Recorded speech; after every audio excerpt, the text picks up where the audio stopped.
दोस्तों इस वीडियो के अंदर पूरा सच मैं ओपन करके आपके सामने रख देने वाला हूं कि 2027 बोर्ड एग्जाम डिफिकल्टी लेवल क्या होने वाला है, बोर्ड इसके बारे में क्या कहता है, कौन सा सब्जेक्ट कब इजी लगने लगता है और कब डिफिकल्ट लगने लगता है और किसके साथ क्या हो सकता है, ये सभी चीजें एक इस वीडियो में कवर करने वाला। प्लीज गाइस, आप सभी का अब स्टार्ट होने जा रहा है चीजें, तो ये वीडियो को जानना और समझना बहुत जरूरी है और देखना तो उससे भी ज्यादा इंपॉर्टेंट है गाइस। तो किसी कोने में बैठ जाओ, हेडफोन लगा लो और ध्यान से मेरी बातों को सुनो। बट गाइस एक क्वेश्चन मैं आप लोगों से पूछना चाहूंगा, क्योंकि देखो जब तक आप अपने आप को खुद को नहीं जानोगे ना तब तक कुछ नहीं होने वाला। आप मुझे कमेंट बॉक्स में ये बताना कि जब 10th से आप 11th में आपने एडमिशन लिया तो 11th स्टैंडर्ड के अंदर कौन सा ऐसा सब्जेक्ट था जिसके कारण आपका साइंस को लेके आपका कॉन्फिडेंस लेवल बिल्कुल डाउन हो गया। वो सब्जेक्ट का नाम जरूर लिखना गाइस। इस पे हम रखते हैं टारगेट लाइक अराउंड 1000। अगर ये 1000 पूरा होता है, इवन गाइस कमेंट बॉक्स में अराउंड 500 के ऊपर किसी सब्जेक्ट को लेके कमेंट होता है तो गाइस मैं बताना चाहूंगा जो सब्जेक्ट सबसे ज्यादा डिफिकल्ट लगेगा उसके बारे में पूरा उसका एक एक्सपोज वीडियो लेके आ जाएंगे कि उसके अंदर बस क्या ही करना है, कैसे आगे बढ़ना, और बस इतना कर लोगे आपका काम हो जाएगा। बट मैं देखना चाहूंगा कौन सा, वैसे तो मुझे पता है ज्यादातर बच्चों का मांग कौन से सब्जेक्ट को लेके होगा, फिर भी गाइस मैं ज्यादातर बच्चों का रिव्यू देखना चाहता हूं और उसको लेके एक स्पेशल वीडियो लाना चाहता हूं। जैसा आप लोग रिएक्शन दोगे वैसे ही आपके भाई का एक्शन होगा। एंड नए बच्चे प्लीज चैनल को सब्सक्राइब करके जरूर जाना। गाइज एक एक बात है, सबसे एक हर बातों को क्लियर करेंगे। सबसे पहली बात तो मैं क्लियर कट करना चाहता हूं, बोर्ड क्या कहता है। पहले बोर्ड क्या कहता है फिर मैं सच पे आता हूं। बोर्ड ऑलरेडी बोर्ड का ये नोटिफिकेशन है। बोर्ड यही कहता है कि जब भी हम पेपर डिजाइन करते हैं तो पेपर में हम तीनों बच्चों को ध्यान रखते हैं। ऐसा बच्चा जो पढ़ता तो है पर उसको सब चीजें बिल्कुल ज्यादा नहीं समझ में आती, एक ऐसा बच्चा जो थोड़ा पढ़ता है और थोड़ा कर लेता है, मतलब 50-50 रहता है, और एक ऐसा बच्चा रहता है जो डिफिकल्ट क्वेश्चंस भी बहुत आराम से सॉल्व कर लेता है। इसीलिए जब बोर्ड सब पेपर को डिजाइन करता है, बोर्ड का पेपर डिजाइन होता है तो उनको तीनों तरह के बच्चों पर फोकस होता है। सो गाइस इसीलिए जब पेपर का पैटर्न बनता है तो उसमें इजी क्वेश्चंस भी होते हैं, एवरेज क्वेश्चंस भी होते हैं, डिफिकल्ट क्वेश्चंस भी होते हैं। जो इजी क्वेश्चंस होंगे वो स्ट्रेट फॉरवर्ड होते हैं, एवरेज क्वेश्चंस भी स्ट्रेट फॉरवर्ड होते हैं। हाँ, डिफिकल्ट क्वेश्चंस क्या होता है गाइस, जो बड़े क्वेश्चंस होते हैं उनको डिफिकल्ट क्वेश्चंस बोले जाते हैं। हाँ, कभी कभार जैसे मैं 2 में से 3 बार बोलूं, जैसे फिजिक्स का पेपर ले लो, उसके अंदर एक आधा न्यूमेरिकल डिफिकल्ट लेवल पे आ जाएगा तो उसको कंसीडर कर दिया जाता है पेपर बहुत ज्यादा डिफिकल्ट है। बट ओवरऑल अगर मैं बात करूं बोर्ड, ये बोर्ड की बात कर रहा हूं, 80% paper simple to average moderate level पे ही रखता है। समझ में, यहां कोई एडवांस का पेपर नहीं देने जा रहे हो, यहां बात बोर्ड की कर रहे हैं। अब ये तो बोर्ड ने बोला, अब बात हम आगे करते हैं। देखो बच्चों, सच्चाई है, मैं बोलना चाहूंगा कि अगर मैं पिछले 4 सालों के ट्रेंड को आपके सामने रखूं तो हर साल मैथ, क्योंकि मैथ के अंदर अगर कोई आपका ऐसा टीचर है जो क्वेश्चंस को आइडेंटिफाई कर पा रहा है कि देखो एक एक चैप्टर के अंदर आप देखोगे नंबर ऑफ क्वेश्चंस है, और बच्चों के मन में क्वेश्चन ये आता है कि सर क्वेश्चंस कौन सा करे, सर जो क्वेश्चंस करे अगर उसी से रिलेटेड एग्जाम में आ गया तो अपना हो जाएगा। तो भाई अगर आपका टीचर आपको बहुत अच्छी तरीके से क्वेश्चंस को आइडेंटिफाई करके दे पा रहा है और उन चीजों की प्रैक्टिस करवा पा रहा है, तो मैं गारंटी के साथ बोल रहा हूं पिछले 4 सालों का रिकॉर्ड है, मैथ का पेपर कभी भी डिफिकल्ट नहीं गया उन बच्चों के लिए जिनको टीचर अच्छा मिला है। और वैसे तो आपके पास राहुल सर है तो बिल्कुल टेंशन मत। 250 से में भी, कल का वीडियो आपने देखा होगा, 250 में से भी कितने कम क्वेश्चंस को ऐसे आइडेंटिफाई करके देंगे और सिखाएंगे विद जीरो से तो चीजें अपने आप क्लियर हो जाएंगी।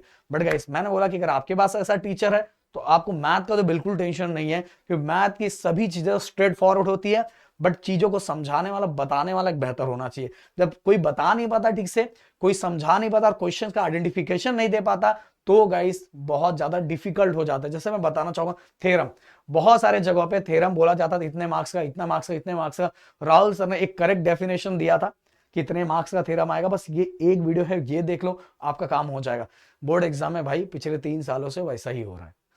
तो मैथ ऐसा नहीं है कि अलग दुनिया का आता है, बस वहां गड़बड़ होता है कि आपने सिलेक्शन किसको किया है, वो सिलेक्शन गड़बड़ हो जाता है कि वो 1000 क्वेश्चन आपको सॉल्व करवा रहा है और बच्चे 1000 के लेवल पे है नहीं। ऐसा कुछ क्वेश्चन करवाओ कि बच्चे कम क्वेश्चन करके भी सॉल्व कर ले। तो ये हो गया मैथ को लेके। मैथ आपका तब डिफिकल्ट जाएगा जब आपका सिलेक्शन गलत होगा। अब बात करते हैं फिजिक्स। देखो गाइस, फिजिक्स अगर मैं पिछले 4 साल की हिस्ट्री आपके सामने रखता हूं तो पिछले 4 सालों के अंदर जो फिजिक्स ये सब्जेक्ट है उसमें 2 बार बच्चों को बहुत डिफिकल्ट गया, 2 बार मॉडरेट लेवल पे गया। और ये डिफिकल्ट जाने के पीछे का रीजन क्या? देखो गाइस, मैं बोलना चाहूंगा फिजिक्स एक ऐसा सब्जेक्ट है जिसको आपको स्टार्टिंग टू एंडिंग पूरा समझना पड़ेगा, ये सच है। क्योंकि दोस्तों क्या होता है, फिजिक्स का हर डेरिवेशन के साथ कनेक्शन होता है, इसका इसके साथ कनेक्शन, इसका इसके साथ कनेक्शन, इसका इसके साथ कनेक्शन, और ये पूरी चीजें नहीं करोगे तो न्यूमेरिकल्स नहीं समझ पाओगे।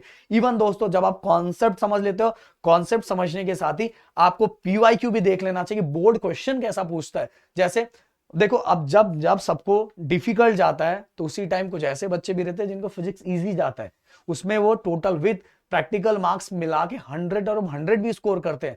तो सर इजी किन बच्चों को जाता है? इजी उन बच्चों को जाता है जो बच्चे, सिंपल सी बात है, जब चैप्टर कंप्लीट कर रहे हैं, चैप्टर के उन्होंने कॉन्सेप्ट को समझ लिया और साथ में पीवाईक्यू पे फोकस कर लिया, तो उनकी दोनों चीजें साथ में होती गई। और हर दिन जब रिवीजन, जब नया चैप्टर नया चीजें स्टार्ट कर रहे हैं तो पीछे की चीजें रिवाइज करते जा रहे हैं। क्यों? देखो नंबर ऑफ डेरिवेशंस है, और नंबर ऑफ डेरिवेशन से बहुत सारे बच्चे अगर डेली प्रैक्टिस नहीं करते, क्योंकि ये भी मैथ की तरह प्रैक्टिस करना है, डेरिवेशंस को मैथ की तरह अगर प्रैक्टिस नहीं करोगे तो चीजें बहुत ज्यादा डिफिकल्ट हो जाएगी। गाइस मैं बताना चाहूंगा, जिस साल भी ज्यादा बच्चे लोगों ने बोला कि पेपर डिफिकल्ट गया, तो उसका एक सिंपल सा फैक्ट यही है कि बच्चों को क्वेश्चन ही नहीं समझ में आया। इसलिए क्वेश्चंस को समझ, फिजिक्स के पीछे का रीजन यही है कि बच्चों को पेपर डिफिकल्ट कब जाता है, जब उनको क्वेश्चन ही नहीं समझ में आता, जबकि आंसर उनका आता है उनको, बट वो जो क्वेश्चंस का थोड़ा मॉडिफाई कर दिया जाता है, बच्चे वही नहीं समझ पाते। इसलिए मैंने बच्चों को हर साल बोला है कि जब भी आप टॉपिक पढ़ रहे हो, आप ये देख लो कि पिछले 3-4 सालों में इसी टॉपिक को किस तरह से क्वेश्चन बोर्ड में पूछा गया है,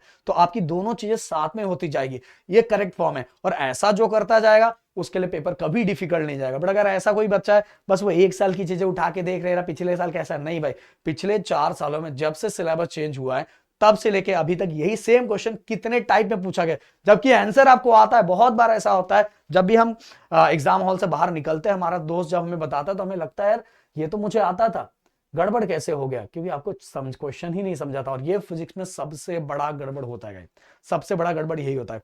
और एक और चीज मैं आपके सामने रखना चाहूंगा, देखो इस फिजिक्स एक ऐसा सब्जेक्ट है जिसको आप अच्छी तरीके से लेके जाओगे। जैसे मैं बोलूंगा, देखो अगर आप सिस्टमैटिक वे में पढ़ोगे, जैसे पहला चैप्टर आपने खत्म किया, पिछले 4 सालों का पेपर उठा के देख लो, आपको बहुत सिंपल लगेगा। जो मतलब पहला चैप्टर खत्म करो, देखो पिछले 4 सालों में आप देखोगे वही तो क्वेश्चन है। जो बच्चा पढ़ेगा अच्छे से उसको वही सब दिखाई देगा, और जो नहीं पढ़ा रहेगा, जिसने हर तरह बस उसने कॉन्सेप्ट क्लियर कर लिया पर क्वेश्चंस को भी नहीं देखा, तो भी उसके लिए डिफिकल्ट जाएगा, क्योंकि क्वेश्चन थोड़ा मॉडिफाई करके दे दिया जाता है। समझ में? अब बात करते फिजिक्स की, बात मैंने बता दी। अब बात करते हैं हम लोग ऑर्गेनिक केमिस्ट्री का। तो देखो इस केमिस्ट्री पिछले 4 सालों के अंदर बस एक बार डिफिकल्ट बच्चों को लगा है, जो कि बहुत ज्यादा डिफिकल्ट लगा है। बट गाइस वो भी डिफिकल्ट लगने का सबसे बड़ा रोल उसके अंदर है, ओमकार सर पता किसका? किसका बताओ? ऑर्गेनिक केमिस्ट्री का। ऑर्गेनिक केमिस्ट्री के अंदर बच्चे समझ ही नहीं पाते क्वेश्चंस किस तरह से आता है, और वो बहुत सारी चीजें रट्टा मारते रहते हैं। जो पिछले मतलब 4 सालों में जो पेपर एक बार बच्चों को डिफिकल्ट गया है, उसका रीजन यही है। और जिस साल ऑर्गेनिक केमिस्ट्री के एकदम स्ट्रेट फॉरवर्ड क्वेश्चंस आ जाते हैं, या पिछले 1 सालों का 2 सालों का पीवाईक्यू में से क्वेश्चंस आ जाते हैं, तो बच्चों को सिंपल चला जाता है कि ज्यादातर बच्चे पिछले 2 साल के पीवाईक्यू पे ही फोकस करते हैं। तो ऑर्गेनिक मतलब केमिस्ट्री का सबसे ज्यादा डिफिकल्ट बच्चों को इसलिए लगता है because of organic chemistry. But guys मैं बोलना चाहूंगा, यहां भी आप अगर सिलेक्शन सही करते हो, जो टीचर आपको बताते जाता है, समझाते जाता है, तो अपने आप ही कंसीडर कर देगा कि भाई ऑर्गेनिक केमिस्ट्री बस इतना भी कर लोगे तो भी आपका काम हो जाएगा, वो भी आपका काम हो जाएगा। समझ में? तो ऑर्गेनिक केमिस्ट्री अगर करना है तो उसके कुछ रूल्स होते हैं, उन रूल्स को समझो, उन रूल्स को क्लियर करो, चीजें आसान हो जाएगी। देखो फिजिक्स के अंदर न्यूमेरिकल, फिजिक्स को लेके एक और चीज बोलूंगा, न्यूमेरिकल्स को लेके। देखो न्यूमेरिकल्स बहुत स्ट्रेट फॉरवर्ड आते हैं, बट एक आधा बार न्यूमेरिकल थोड़ा एक न्यूमेरिकल, हाँ वो भी हर बार नहीं, 3-4 सालों में एक बार, जैसे इस साल नहीं, इसके पिछले साल एक न्यूमेरिकल थोड़ा डिफिकल्ट लेवल पे आ गया था। अरे भाई एक न्यूमेरिकल डिफिकल्ट लेवल पे आया था, बाकी चीजें तो आसान थी ना, पर बच्चे वही एक न्यूमेरिकल लेके बैठ जाएंगे, अरे ये न्यूमेरिकल हार्ड है, अरे बाकी चीजें तो आसान आई ना, आसान आई तो बाकी चीजें कर लेते, वो न्यूमेरिकल नहीं करते तो भी आप आउट ऑफ स्कोर करते। समझ में? बट हम एक एक चीजों का एक्सक्यूज ढूंढते हैं, यार ये हार्ड आया, नहीं हार्ड है, बाकी चीजें तो सिंपल है। और ऐसा हर बार नहीं आता। और न्यूमेरिकल्स में भी स्कोर करना है तो आप सॉल्व फिजिक्स के लिए बता रहा हूं, सॉल्व न्यूमेरिकल जो है वो सबसे पहले करो। सॉल्व न्यूमेरिकल की प्रैक्टिस आपको हैबिट खुद से डालनी चाहिए गाइस। अगर सॉल्व न्यूमेरिकल आपको खुद करवा रहा है, क्योंकि ऑलरेडी सॉल्व किया हुआ है, कोई खुद करवा रहा है, तो एग्जाम में जाके अगर थोड़ा सा मॉडिफाई हो गया तो आप बिल्कुल नहीं कर पाओगे, बिल्कुल नहीं कर पाओगे। अगर आपका टारगेट आउट ऑफ का है, आपका टारगेट है सर मुझे विद प्रैक्टिकल मार्क्स का मुझे 100 और 100 स्कोर करना है या 90 प्लस भी फिजिक्स में अगर स्कोर करना है तो भी भाई सॉल्व एग्जांपल कॉन्सेप्ट समझने के बाद सॉल्व एग्जांपल सॉल्व करने की खुद हैबिट डालनी आपको पड़ेगी। सॉल्व एग्जांपल जो न्यूमेरिकल्स दिया हुआ है अगर आप खुद से नहीं कर रहे हो तो अपने पैर पे कुल्हाड़ी मारोगे, क्योंकि आप खुद को, आप दिमाग को खुद को समझा ही नहीं पा रहे हो, क्योंकि थोड़ा भी मॉडिफाई करके आ गया तो आप दूर भाग जाओगे। समझ में आया। और केमिस्ट्री के न्यूमेरिकल बहुत सिंपल होते हैं, हद से ज्यादा सिंपल होते हैं फिजिकल केमिस्ट्री के अंदर, और वो न्यूमेरिकल का जो टॉपिक है वो भी फिक्स है और वो आने के क्वेश्चंस भी उसी तरह से फिक्स है, तो उसमें वो टेंशन नहीं होता, बस न्यूमेरिकल का टेंशन नहीं होता। और न्यूमेरिकल नहीं भी टच करते हैं ना तो भी बहुत अच्छा खासा स्कोर हो जाता है केमिस्ट्री के अंदर। और फिजिक्स के अंदर न्यूमेरिकल करना चाहिए, कब नहीं करना चाहिए वो लास्ट में आपको बताऊंगा, पर अभी आपका स्टार्टिंग है, अभी तो आपको करना चाहिए। एंड गाइस बायो के बारे में बताना चाहूंगा। देखो बायो बहुत सिंपल आता है, मॉडरेट टू इजी भी आता है। बस आपको हर स्टोरी पता रहना चाहिए, हर डायग्राम पता रहना चाहिए, हर चीज अगर आपको समझ में आ रहा है तो अपने ओवन पॉइंट्स में लिख सकते हो, ओवन वर्ड्स में लिख सकते हो। एंड ओवन वर्ड्स में जब लिखोगे और बस चीजें क्लियर होनी चाहिए भाई, आपको पूरे मार्क्स मिलते हैं। मोस्ट इंपॉर्टेंट डायग्राम्स होता है, तो ऐसा कुछ अजीब क्वेश्चंस नहीं आ जाता। जो पिछले 3-4 सालों का पीवाईक्यू है वही किसमें पूछा जाता है, बायो में पूछा जाता है। तो ओवरऑल सबसे ज्यादा आपको मेहनत जो करना है फिजिक्स पे करना है, वो भी गाइस मेहनत नहीं करना है, बता रहा हूँ, क्योंकि इसके अंदर नंबर ऑफ डेरिवेशन ज्यादा बढ़ जाता है ना। तो बहुत सारे बच्चे डेली प्रैक्टिस नहीं करते रहते, और डेली प्रैक्टिस नहीं करते तो उसके अंदर कोई ट्रिक नहीं ढूंढते, और इसीलिए उनको डिफिकल्ट लगने लगता है। तो गाइस मैं बता रहा हूँ, अगर आप इन चीजों को फोकस करोगे तो ऐसा ही उन सभी बच्चों के लिए 2027 भी इजी जाएगा। बट अगर जो बच्चे, जो मैंने बताया, जो गलती अगर करेंगे तो उनके लिए इजी पेपर कितना भी इजी आए फिर भी उनके लिए बहुत ज्यादा डिफिकल्ट जाएगा, और बहुत ज्यादा डिफिकल्ट जाएगा। इवन ऐसे बच्चों के लिए भी जो 10th स्टैंडर्ड के अंदर अब 95 स्कोर किए, उनके लिए भी पेपर डिफिकल्ट जाएगा। पर जो बच्चों ने जो बातें मैंने बोली अगर उस वाइज जाएंगे तो पेपर कहीं भी कैसा भी है उन बच्चों के लिए ईजी जाएगा। अब गाइस लास्ट में मैं आपको एक चीज बता देना चाहूंगा, महाराष्ट्र का most powerful batch GDA Maharashtra, जिसमें मैंने सभी टीचर्स को एक ही प्लेटफॉर्म पे लाके रख दिया आप लोगों के लिए। फिजिक्स के लिए, बोर्ड एग्जाम के फिजिक्स के लिए मैं एंड राहुल सर उसके अंदर पढ़ा रहे, एंड फीस भी पूरे बता रहा हूं, पूरे यूट्यूब पे कोर्सेस में, ऐप के कोर्सेस में सबसे मिनिमम है, ये भी मैं आपको बता रहा हूं। रैंकर बैच जो है हमारा फिजिक्स का, उसके अंदर मैं नज्जू सर, केमिस्ट्री के लिए आपको पता है पूरे महाराष्ट्र के सबसे नंबर 1 टीचर अभिषेक सर। देन इंग्लिश के लिए ओमकार सर, सबसे टॉप पे रहने वाले टीचर हमारे ओमकार सर सामने ही बैठे हैं। देन इसके बाद मैथ के लिए तो मुझे डिफाइन करने की जरूरत नहीं है कौन है भाई, वो बंदा ऐसा जो इंजीनियरिंग में क्रेज है उनका, वो आपको मैथ पढ़ा रहे हैं, 12th का मैथ। और वो तो मैंने बोला ना, क्वेश्चंस का आइडेंटिफिकेशन बहुत इंपॉर्टेंट होता है मैथ के लिए, और ये आपके राहुल सर ऐसे कर देते हैं, समझ में जाओ, बहुत सारा शॉर्ट्स देख लो। और इस बार हिंदी का ग्रामर का हमने रिकॉर्डेड बैच भी लॉन्च किया है, जल्दी हम मराठी का भी लाने वाले हैं, अगर आप लोग को चाहिए तो मराठी का भी 10 दिन में लॉन्च कर देंगे। एंड बायो के लिए बायोलॉजी एक्सपर्ट, और यहाँ सभी टीचर्स ना नेक्स्ट लेवल के हैं, समझ में, जिनको मैं बोल रहा हूँ देखने के लिए इतने बच्चे पर इधर उधर भागना पड़ता था, तो उनको मैंने एक ही जगह पैक कर दिया जीडीए महाराष्ट्र के अंदर। अब गाइस अगर मैं बैचेस की बात करूं अभी, क्योंकि कल रात से ही बहुत सारे बच्चों का हमारा सर्वर डाउन होने की वजह से, क्रैश हो जाने की वजह से बहुत सारे बच्चे परचेस नहीं कर पाए, तो डिस्काउंट अभी भी चालू है। बट ये वीडियो अगर आप बाद में देख रहे हो तो हो सकता है उस समय ना चालू हो, एक बार डिस्क्रिप्शन में जो नंबर दिया, हेल्पलाइन नंबर दिया, उस पर कॉल कर लेना, अगर कुछ भी डाउट है तो कॉल करके पूछ लेना। देखो गाइस प्रो मैक्स की बात करो तो प्रो मैक्स जिसके अंदर गाइस आपको अराउंड 2 से 3 हजार का, जो अराउंड नवंबर के एंडिंग में जो हमारा क्रैश कोर्स होता है जिसमें रिवीजन करवाया जाता है, वो बिल्कुल फ्री मिलेगा।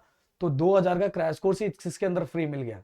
समझ लो ये कोर्स कितने का, फिजिक्स केमिस्ट्री मैथ पीसीएम का प्रो मैक्स, इसके अंदर गाइस 10 सैंपल पेपर आपको मिलने वाला है। इवन गाइस मैं आपको बताऊं 10 सैंपल पेपर के साथ ही इसके अंदर मेंटरशिप प्रोग्राम है। अगर मतलब आपको कुछ डाउट आता है तो आप क्या करोगे, वो जो भी डाउट है वो क्वेश्चन भेजोगे, क्वेश्चन भेजने के बाद हमारी टीम आपको एक टाइम देगी कि इस टाइम आपसे डायरेक्ट वो टीचर आपसे बात करेगा।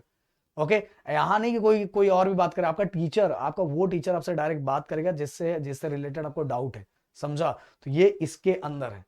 तो ये सब बिल्कुल, ये देखा जाए तो कुल मिला के डिवाइड करें तो ना के बराबर, क्योंकि इसके अंदर 2000 क्रैश को मेंटरशिप प्रोग्राम 10 सैंपल पेपर, इसके बारे में डिटेल में और जानना है तो डिस्क्रिप्शन में कंप्लीट लॉन्चिंग का वीडियो डाल देता हूं, आप जाके उसको देख लेना। ओके, अब गाइस इसी में प्रो है, ये प्रो वाला बैच, हाँ ये प्रो वाला बैच 2897, मतलब अभी 300 का इसके ऊपर डिस्काउंट चल रहा है। देखो कोर्सेज का प्राइस क्या है पर सब्जेक्ट, और हमने पर सब्जेक्ट इसलिए रखा है गाइस, आपकी मर्जी, अगर आपको हो सकता है फिजिक्स नहीं पढ़ना है मेरे से, किसी और से पढ़ना है, तो आपके पास ऑप्शन रहना चाहिए। हो सकता है केमिस्ट्री मेरे सर से नहीं पढ़ना है, किसी और से पढ़ना है, मैथ नहीं पढ़ना है, इसीलिए हमने वो जबरदस्ती वाला नहीं रखा है कि पीसीएम, हमने ऑलरेडी प्राइस हर में कम करके रखा है। प्रो में 2897, हाँ बस इसके अंदर मेंटरशिप प्रोग्राम नहीं है, क्रैश कोर्स नहीं है फ्री, बस आपको लाइव एंड रिकॉर्डेड जो बैच है वो मिलेगा, पास सैंपल पर मिलेगा। तो इसलिए ज्यादातर बच्चे तो वही बैच लेते हैं, क्योंकि एंडिंग में तो रिवीजन बहुत जरूरी होता है भाई। तो ये इसके बाद अब इसी तरह से हमारा ये बैच भी है, पीसीबी का बैच भी है, जिसमें फिजिक्स, केमिस्ट्री और बायो भी है, जो देखो 3197 ये प्रो मैक्स बैच है। और पर प्रो मैक्स वाले बैच और ये देखो प्रो बैच अगर ये दोनों साथ में लेते हो, क्योंकि एक पैक है जिसके अंदर अभिषेक सर और तापी मिस दोनों साथ में भी हमने एक पैकेज रखा है जो और सस्ता हो जाता है, 1499 और साथ में फिजिक्स 999, और इस पे 100 रुपए का कूपन लगा के 2398 हो जाता है, मतलब और प्राइस कम हो जाता है जो पीसीबी वाले बच्चे हैं। पर प्रो बैच है, ये पहले बता रहा हूं, ये प्रो बैच है। मैं आप सभी को रिकमेंड करूंगा कि प्रो मैक्स में जाना, क्योंकि एंडिंग में बहुत ज्यादा पछतावा होता है, बहुत पछतावा होता है। सो गाइस, हर चीजें मैंने आपके सामने रख दी, तो उन बच्चों के लिए कभी ये बहुत डिफिकल्ट नहीं जाने वाला, जो बच्चे हर चीजों को ध्यान से सुनेंगे और स्टार्टिंग से सीरियस रहेंगे। और दोस्तों, आपने मॉर्निंग में एक राहुल सर का वीडियो जरूर देखा होगा, जिसके अंदर हमने बताया कि जो ऐप के बच्चों का रूटीन कैसा होना चाहिए। ओके, तो चलो मिलता है नेक्स्ट वीडियो में। Thank you so much guys, जय हिंद एंड जय महाराष्ट्र दोस्तों।